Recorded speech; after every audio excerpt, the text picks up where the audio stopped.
This morning, tributes continue to pour in for the late President Jimmy Carter, his life dedicated to public service before and long after his time in the White House. He was an honest man. I think his legacy will be his honesty, his faith, and in politics, that's kind of rare today.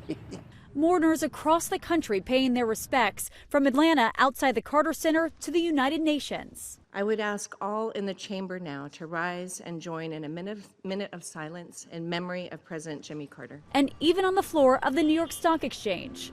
Across the country, President Biden ordering all flags to fly at half-staff for the next 30 days. An 8-day period of mourning begins tomorrow, which includes a state funeral in Georgia.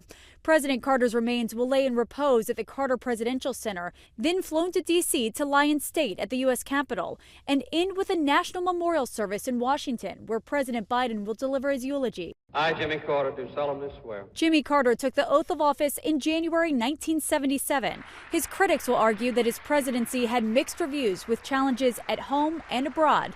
But there is much more agreement that his post-White House life was remarkable, building homes for the poor even into his 90s. And through the Carter Center, bringing fair elections and an end to diseases in places around the world. I think that planes impacted every facet of his life. I was talking to somebody this morning, and the thing about it is he always came home. He always came home.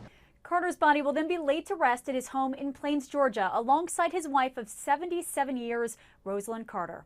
Nicole D'Antonio, ABC News, Washington.